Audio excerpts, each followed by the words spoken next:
Hello, and welcome to another episode of Ask Adam Live, the acronym for Always Seek Knowledge. Always seek knowledge, whether it's in life, relationships, your work, no matter what you do. Seek to learn a little bit more, to understand. I think from understanding, then we can place ourselves in a point of making decisions that are most best for our life and the trajectory at which we're going. In today's episode, we're going from overwhelmed to organized. And how many of us could really use that in our life? If it's you, let's get started with this episode. Hi, I'm Adam. Welcome to Ask Adam Live. From overwhelmed to organized. Clarity isn't found, it's created. Order, well, it restores power. When you have order and organization in your life, you have power and control. Have you ever seen a confident person, a CEO that is pretty well versed in what they're doing? Well, it's because they're organized. They know what the next step is and they know where they're going to go. Even if it doesn't necessarily pan out that way, they're still forecasting a particular direction. In which case, well, yeah, that breeds a little bit of confidence. See, overwhelm doesn't mean you have to do too much. It kind of, well, it roots from not really knowing where to start. See, I've been there. I didn't really know what the first couple of steps are. And that can, well, for lack of a better word, be overwhelming and frustrating as well. See, overwhelm steals your time and drains your energy, kills your momentum. You start getting somewhere and then you realize, wow, this is a really big hill I'm climbing. That's overwhelm. But the solution isn't always hustle, it's creating structure. And from that structure, you create repetition and patterns, right? Like, for instance, my real estate career, I was pretty darn busy. I was hustling here and there, calendar filled with appointments like nobody's business, whether I was on site at someone's home, whether I was in my office, whether I was doing a couple of reports for the banks during this foreclosure crisis. Man, I was all over the place. And I still to this day think back, how did I do it? It's because I had structure.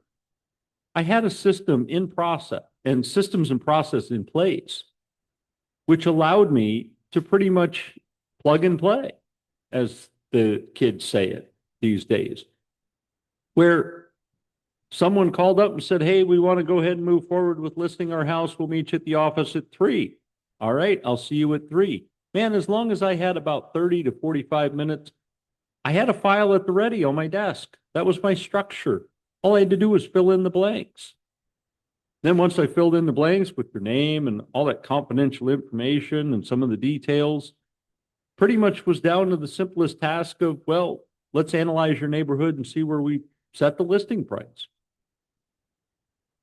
And pretty much understanding of what I constantly preach is always seeking knowledge, as I pretty much knew you were on one side of the street or the other. You were on the south side of the county or the north side. Were you on the river? Were you on the top of the mountain? How much acreage did you have?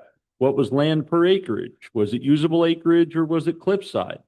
And once you kind of structured all that information in your head and the small variances of market that took place here and there, and once you followed sort of those patterns, well, gosh darn it, it became pretty easy. So, like I said, within 30 or 45 minutes of just some time in my office to set up pre-appointment, I could do that. And so, with confidence, I said, you bet, I can see you in 2 hours. See you there. And how could I just put all that together with 42 pages of contract? Well, because it was pretty much already put out. And then with the advent of technology, it was a matter of filling in a couple of boxes into a system and then hit and print, and it printed all that pre-typed information into a contract and went by. Sign on the dotted line, date it, we're good to go. File it, and I'll start tomorrow. Or if it was early enough, I could guarantee to start working on the project today. And I found that clients appreciated that I had a structure and a positive attitude. And then I wasn't sitting across the desk from them saying, wow, okay, I'm going to really try to fit this in my schedule and get your house sold for you. It's a bit overwhelming. I didn't say that. I said, with confidence, we're going to get started as soon as possible to get your property sold at the highest market value possible and get you the return that you seek. Based on our conversation, you've put yourself in a great marketing position, and I'm looking forward to moving forward with you. The good news is we can get your home sold in a reasonable amount of time. The better news is we could probably, at this particular time, get you a little bit more than market value. Trust me, they left with from my office with a smile on their face, already knowing the expectations not only that I set for myself, but for them, that I included them in the success of the business that I created. This is what you need to do for yourself in what you do. So I promise to you today that this episode is going to teach you how to grow from chaos to clarity, step by step. So your mind and life can breathe again. So part one, understanding the overwhelm spiral. Quite frankly, what is overwhelm? It's unorganized pressure with an unclear priority. Common roots for this is really perfection, people pleasing, and decision fatigue. Now, did you hear in that earlier example? I wasn't being a perfectionist, I was being a realist. Was I pleasing the person by saying I could accommodate their needs?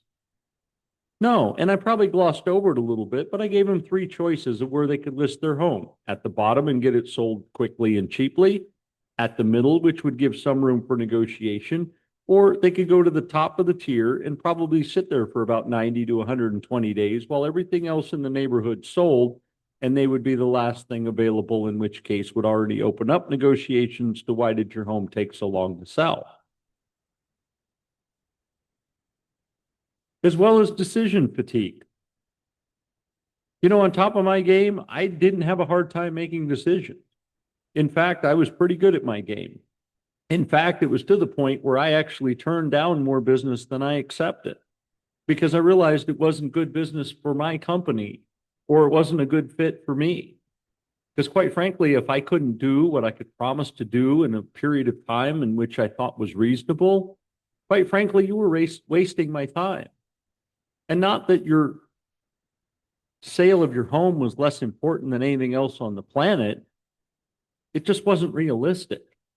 And when you're not realistic, well, it's kind of decision fatigue. You say you want to sell your home. Yes. You want to get fair market value. Yes. Here's your position. There's no decision fatigue in that. It's straightforward and it's honest. The market renders what the market renders. Why are certain stock prices higher than others? Because that's the value of the company. It didn't just magically appear. I mean, it did at the beginning, and it was relatively low and conservative. But once you've established some credibility and some products and some sales and some reliability, well, guess what? Your value is going to go up. Your personal stock value is going to go up. So when you present yourself to others this way, your stock value is going to go up. Don't think twice about decisions. Be confident in your business and what you're doing with structure.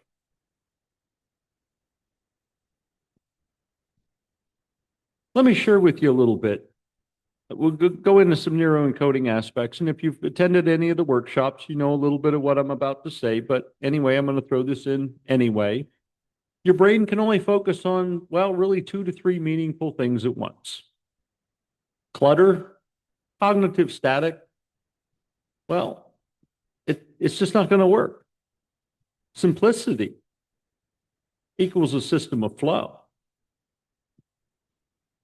And we've learned about that, right? If you've attended the workshops, you know simplicity equals flow. Just like I knew the simplicity of the market. It wasn't crazy, it wasn't exaggerated. It wasn't, well, you know, if the moon is a full moon on this month and we have a better chance. No, the market is what it is. I'm not going to make it complex. I'm not going to change it. And quite frankly, I'll leave this with you is that when everything is important, then nothing is. So you got to put things into focus and into importance. In the previous case, the importance was selling the home. What was the reason for selling the home? Let's just say no longer needed the asset.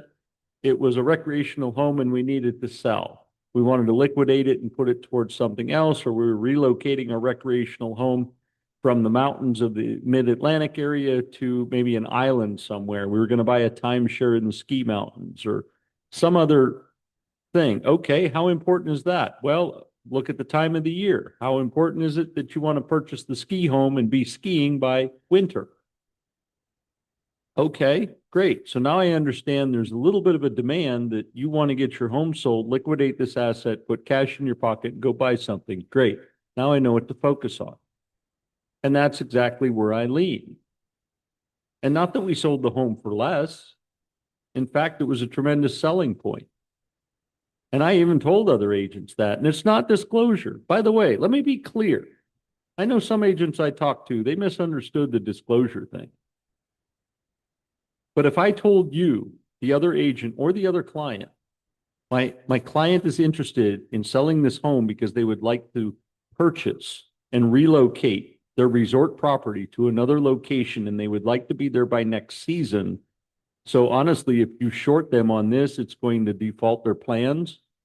How more motivated are you to give more money to this project in order to make this happen and facilitate their dreams, knowing that you're fulfilling someone else's results? That was honest as far as I was concerned. And if you find that dishonest or mischievous, I would love to hear from you because it wasn't.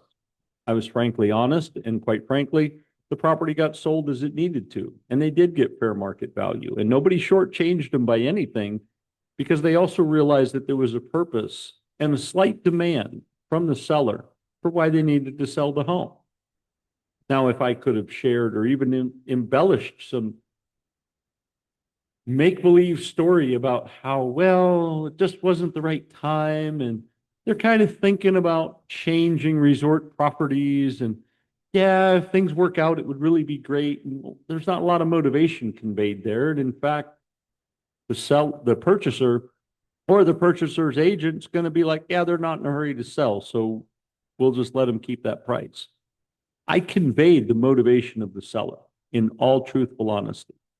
And I'm not saying that's required every time. I'm just saying that it's just good communication and it's being on top of your game. It's on top of being organized to make sure that you're facilitating what is the main thing. Part two, the 3 steps to reset, to get organized. First of all, brain dump. Woo! Clear the deck. All hands off deck. Empty your mind on paper. Tasks, worries, goals, sketch it all out. Get it the hell out of your head. Stop worrying about it. No structure, unload. How many times have we talked about it? I'm going to say it again. Journal, journal, journal. Sit down, sketch that stuff out. Stuff you like, stuff you don't like, stuff that's bothering you, sketch it out. Put a date at the top, write it out. 1 page, 2 page, 3 page, put it in a spiral, keep it together, write it out. But if it's going to be in your head, it's going to be distracted. Get it out. Just get it out. What you write isn't necessarily what you invite. What you write is what gets reorganized. And it psychologically helps you set things in organizational patterns. Kind of helps clear the mind so that you can really think about, again, what's important. Because if everything's important, then nothing's important. And then you want to categorize. Set it into clarity zones. You want to sort what's urgent, important, what needs delegation or deletion, And then hopes and dreams, which some people call someday. Urgent, must be done soon, like before the sun goes down today or before you go to bed. Important, well, that's what aligns with your goals. That's what you should be doing every day, each and every day. Delegate or delete. Now, this is either something, delegate. I like the term offload because it's profound. As I'm getting it off of my shoulders and putting it on yours, I am offloading this obstacle. Give it to somebody who can do it. There's several people that are online that honestly will work for a couple dollars an hour, overseas even. The internet has been an amazing way to connect with people that love to do just hourly work. They may even be local here in the US, but I think many times is overseas because they already have a blood, sweat, and tears job in some kind of factory doing something that's crazy unsafe. And they're just really trying to overcome something, much like you might be today. And that couple dollars that they get for just 2 hours worth of work of something that quite honestly is their soul's purpose that they're hoping to turn into an empire, you may just be feeding. So consider that a gift of charity that you're helping someone create their own dream by you giving them a small task like reorganize my website, put these into a category, create an animated video, or just align myself with my goals, put these in a strategic order, alphabetical order, whatever it is. There's several tools that are already available to us online, but if learning that tool is just overwhelming for you and quite frankly distractive, don't spend your time learning it. Offload it. Someone else has already learned it and figured out how to do it 10 times faster than you. Save your energy for what's important. And in the same category, if it's something you can't delegate, then delete. If it's something you're not willing to handle yourself and something you're not willing to pass on to someone that they'll give to you back, complete in fashion with a pretty bow on it to make next year's fashion show, then remove it, delete it. I'm not saying completely throw it in the trash and never see it again as it hits the black hole of the internet. Just put it in a file that says delete on your desktop and just let it sit there. Maybe you'll go back to it one day. Maybe you won't, but it's not going to be in front of you. It's off to the side. Just get rid of it. And those some days, you know, we all have hopes and dreams, and I'm not here to squash those in any way, shape, or form. But I will say park it and put that in a folder. So when you're kind of sitting around ruminating, going, okay, now I have a couple moments, an hour or two of my life to look at future goals and see how I want to plan the future, then look at your someday file, throw it on your desktop, and then peruse through that to just remember. And I guess I will also throw this caveat is have the delegate/delete mindset when you're looking at that someday file. Because what's important today, quite frankly, might not be important tomorrow. I mean, I just think about going through my clothes closet and some of the really nice clothes that I've had in my life. I found myself purging many times as I thumb through and think, yeah, that's just not a shirt I would wear anymore. Especially after I lost a tremendous amount of weight, it was a shirt that didn't fit anymore. So get rid of it. Unless you want to go back to the old 200-300 pound self you were before, give it away. Give it to someone who's struggling now that would love to be able to wear that nice shirt for something important in their life.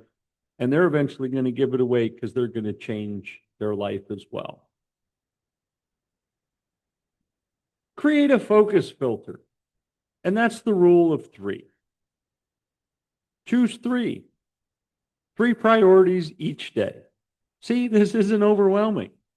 3 priorities. That's all I'm asking you to do. Pick 3. Ask yourself, first of all, what's the one thing that moves me forward today?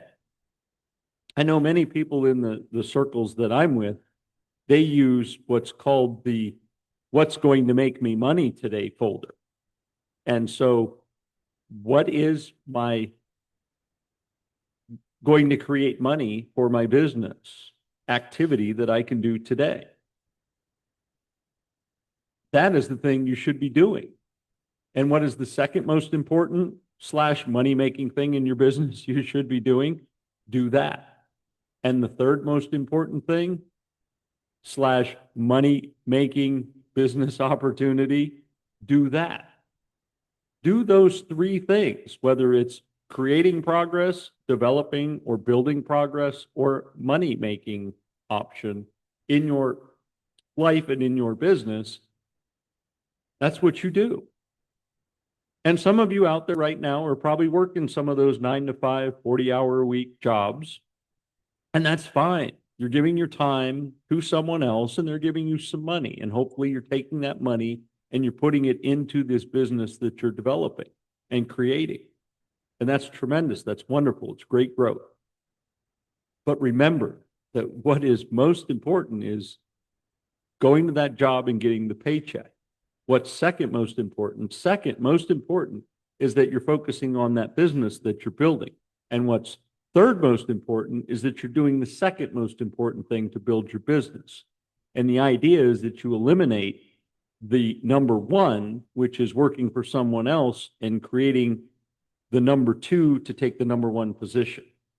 And that now creates a void for, guess what? Spot number three, which is doing three most powerful things that's going to build your business. Do you see how that works? So that segues into part three, which is systems that sustain clarity. See, here's some mini habits that will help you stay organized. I personally like a weekly review ritual. This is sort of a sit down, come to Jesus moment, if you will, with yourself. What's coming? And what's completed? And what needs to be done?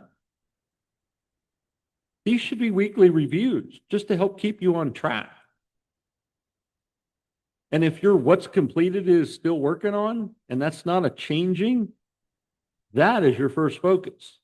Because what's complete should be an open slate each time you have that meeting. Say, great, I've opened up a void. I have room for some more what needs to be done. And then you're sort of going to always have something in the what's coming folder, and you should. What's coming up? Is it a networking event? Is it a conversation event? Is it a one-on-one? Is it an interview? Is it a conversation with some business colleagues? Is it creating that business? Is it a mastermind? What's coming up? Have something in that time slot always for you. Not only does it give you that slight level of hope of something to look forward to, but it also helps keep your creative mind rolling.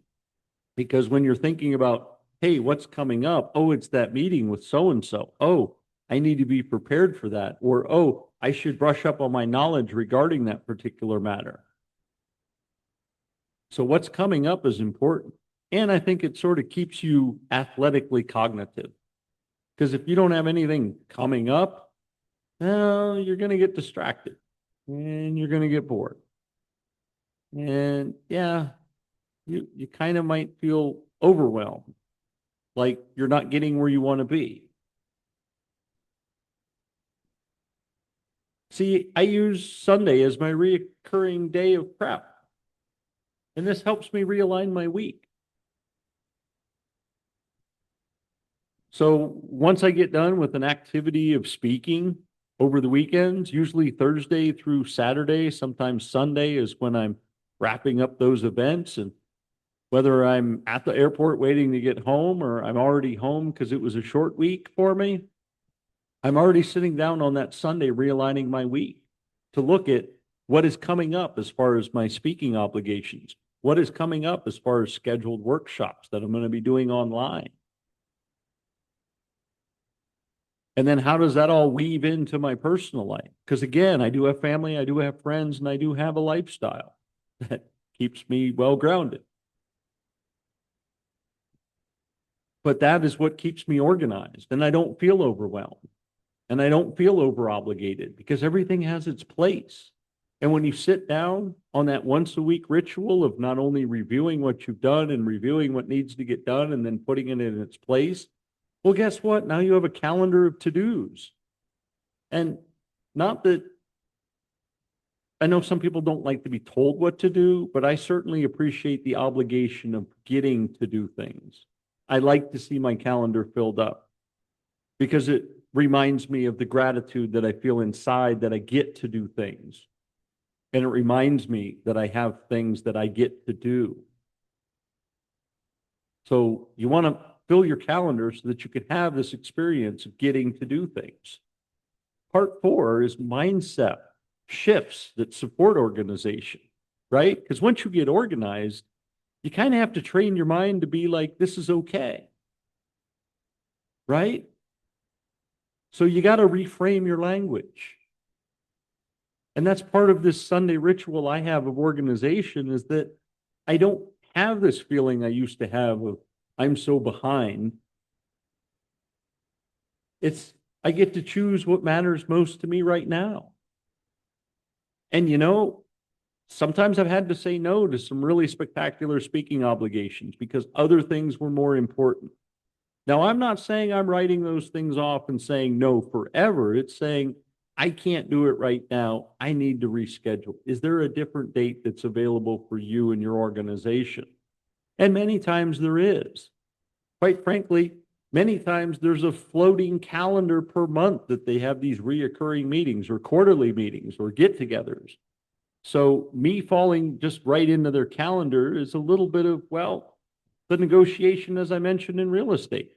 And quite frankly, stating my facts and not sacrificing my own personal pleasures in life to say, oh, well, instead of doing something I love to do, I'm going to go help you. And then I missed out on doing something that's going to keep me fresh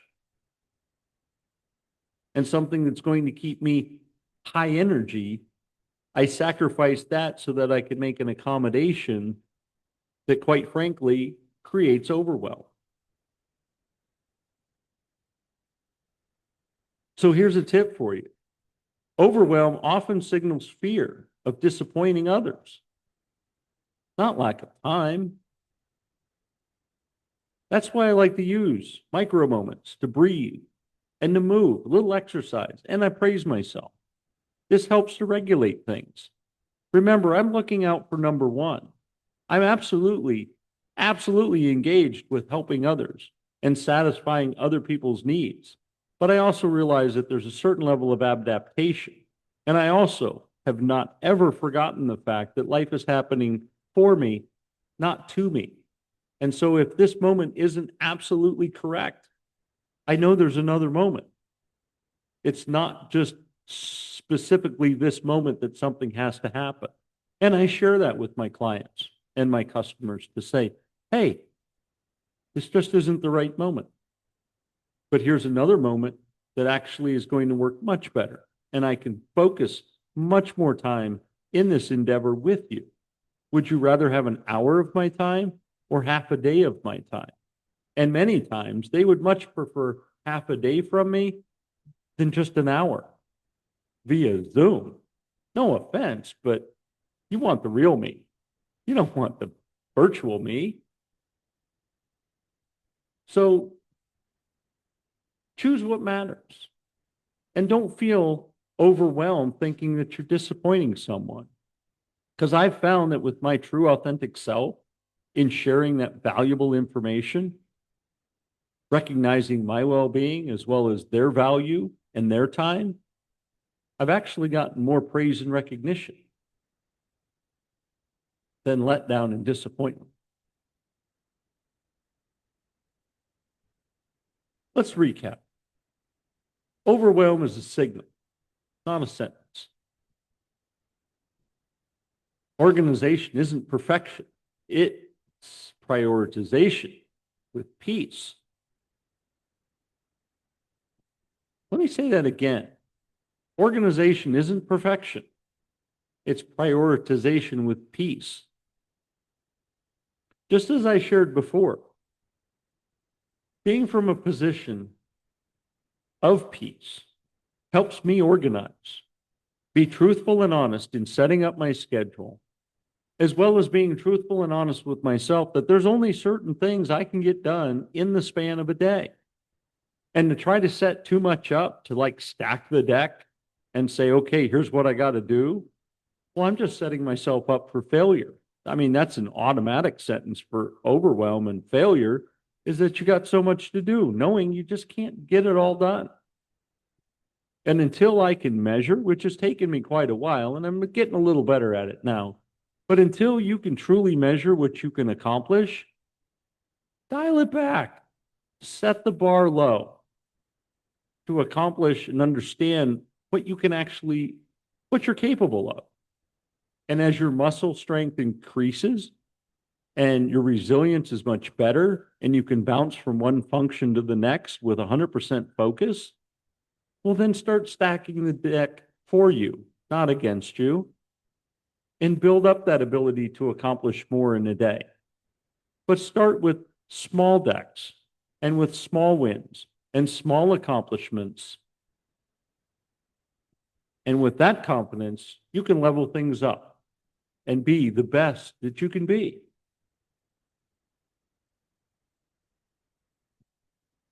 Download the Overwhelm to Organization Blueprint in the show notes and do a 10-minute brain dump today.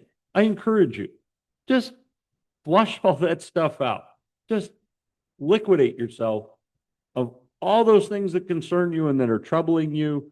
And quite frankly, once they're gone, I'm almost certain you will spark the most outrageous moment in your life of creativity by having a clear mind, a peaceful heart, and a quiet environment. See, you don't need more hours. You need more clarity. Organization isn't about doing everything. It's about knowing what deserves your energy next. This has been another tremendous episode of Ask Adam Live. I hope you enjoyed taking notes and found some excitement in what I've shared, that you're going to go out with me and make it a great day.